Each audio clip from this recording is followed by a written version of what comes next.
Hey everybody, good morning to you from the Sunnyvale Reject here in dark, early morning West Palm Beach. I hope everybody is doing fantastic. Got a good video for you. At least I hope you're going to enjoy it. Today we're going to talk about a book that is a very hot topic right now, and that is Joe Hill's King Sorrow. You're seeing it everywhere. You're seeing reviews. You're seeing Joe Hill do podcasts and interviews about his new book, King Sorrow. This was published October the 21st of this year, 2025, and it comes in at a whopping 896 pages. Now, you guys know who Joe Hill is.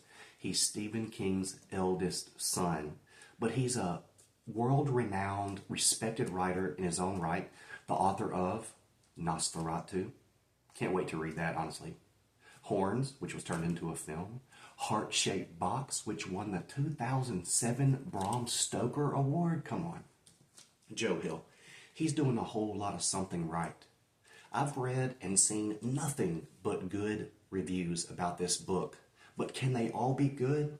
We're going to find out, okay?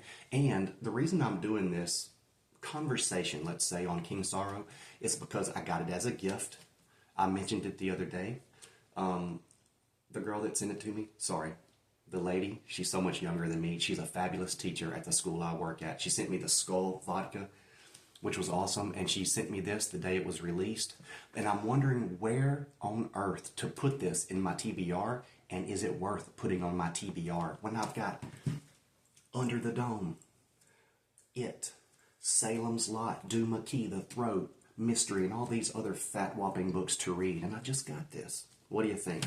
All right, so if you've not heard about the book, what it really is it's a novel that follows a college group of friends, that are at Rackham College in Maine.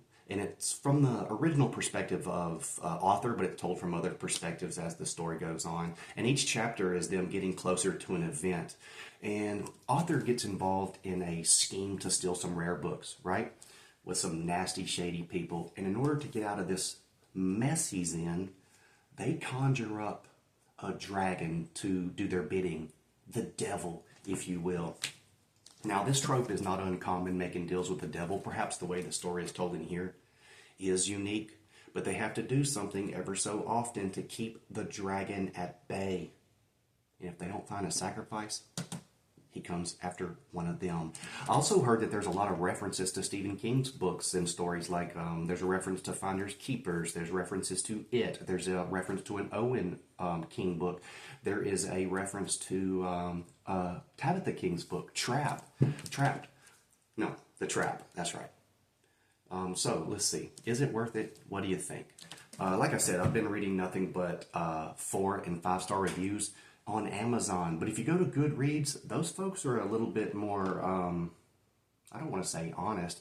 It just seems like they know what they're talking about a little bit more than some of the folks that write Amazon reviews. No disrespect to anybody.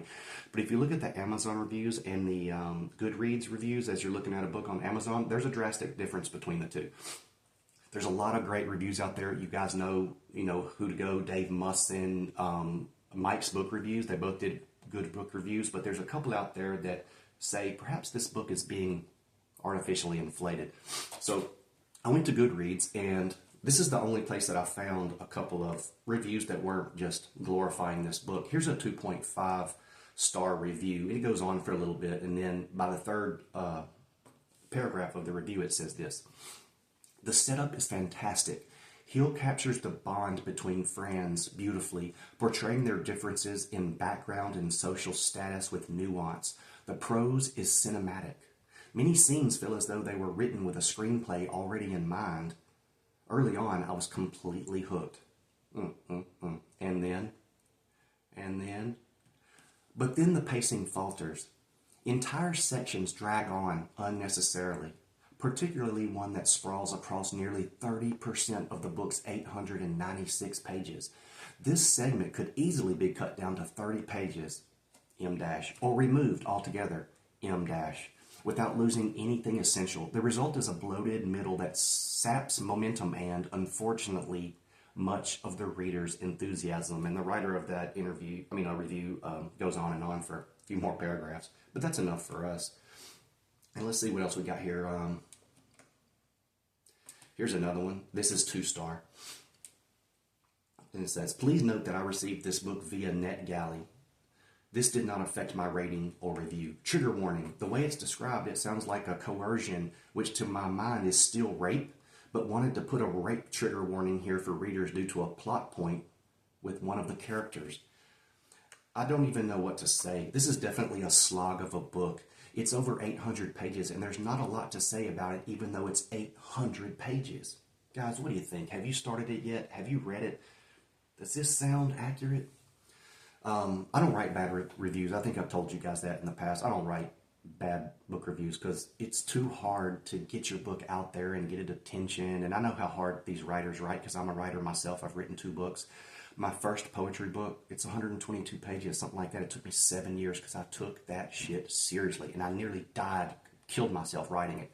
My newer book, Laughing is Forever, took 5 years to write, and I put everything I had into it. If I died tomorrow, I can say that I said it all, so I figured that that's how other writers feel about their baby. And so I don't go there. I just don't say nothing at all. All right, so Hill takes too long to get to the heart of the story, honestly. The very end and everything that comes before it just feels overstuffed.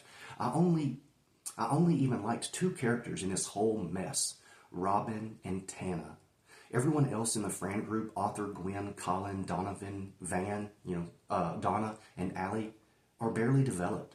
And when you delve into them a bit more, there's not a lot to like there, sadly, outside of Van, Allie, and Gwen. I just wish that the plot had been a little more focused, the flow improved, and the book cut by about 400 pages.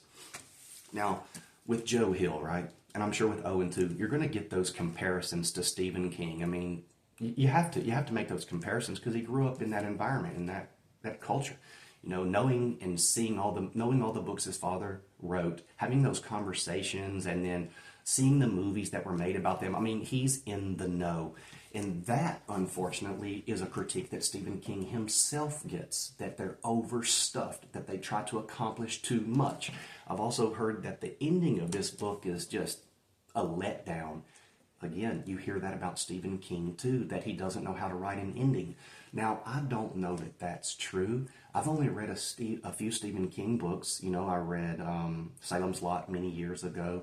I read The Long Walk recently. I read Carrie, and I want to become a constant reader, and I'll find that out on my own. And I'm not saying that those folks are right. You know better than I do. Leave me a note in the comment. Let me know what you guys think about this book if you've read it or if you're planning on reading it. Let me know if you think I should include it somewhere in my TBR this year or if I should put it off and stick to the original books that I put on that list. I do swap in and out, but I rarely swap a book for a 900-page book I know nothing about. Guys, what do you think? It's King Sorrow by Joe Hill, Stephen King's eldest son. Is this a banger or a buzzkill?